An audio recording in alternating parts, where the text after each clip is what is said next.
thank you for being here today. My pleasure. Thanks for having me. Yes, I'm looking forward to hearing more about the story of HEC Montreal and IVADO. If you would, just start us off by telling a bit about the history of this center and how it came to be. Actually, IVADO was the idea of creating IVADO, which is a consortium of researchers and professors in the area of data science, OR, logistics, came when HEC Montreal, École Polytechnique, and U of M we launched our major fundraising campaign a few years ago.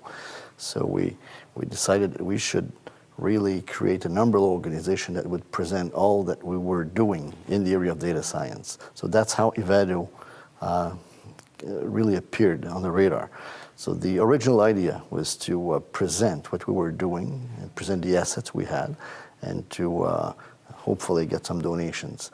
But there's an old say that goes like, a chance is when opportunity meets preparation. As luck would have it, very early on, we had success in major competitions, research competitions launched by the Canadian Research Councils, and we got a big grant. And tell us about that big grant, because I understand it was pretty consequential.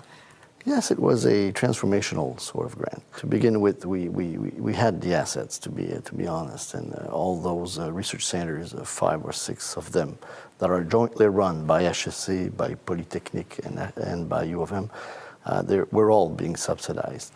But the Canadian government launched a major competition to create research hubs, excellence of research hubs, and we got a 95 million grant to do fundamental research in the area of data science. So HEC is roughly 1/3, Polytechnique 1/3, and U of M, but it is all being run jointly. So you're talking a fair amount about data science. I understand that there are intended to be some strong connections with artificial intelligence. Yes. Where do you see the impact of that being on the economy? Well, huge. Just recently, the Canadian government launched another initiative to create superclusters in Canadian industry. One of those superclusters was created by 92 companies around artificial intelligence and supply chains. And their major scientific partner is IVADO, so that will add to the resources that IVADO has. But over the last year and a half, every week I've met with CEOs of small, medium, and large companies. They're all looking at how artificial intelligence will change their business models, how artificial intelligence and data science, in a more widely defined way, will have an impact on the business models, on the processes.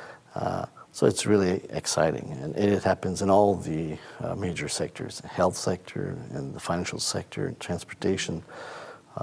Almost every sector of the economy is being impacted. So amidst all of the recent transformations spurred by this large grant that you've received and the input from the local business community, what have been some of the impacts on the way that the consortia operates, and what have been some of your growing pains in the process? Of course, we had research centers, and some of those research centers were actively involved in collaborative research. But the IVADO grant and then the collaborative research money that came on top of that. So as we speak today, IVADO probably represents $400 million in research money, half of it in pure research, grants to do fundamental research, and half of it in collaborative research, and more will be coming.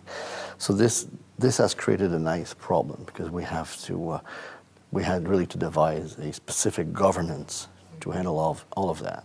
And actually we're setting up, right at this present time, we're setting up a special organization that will be the sort of one-stop shop for all the companies and external stakeholders. Instead of having to deal with HEC and École Polytechnique and U of M and 6 or 10 research centers, there will be one door, one hub.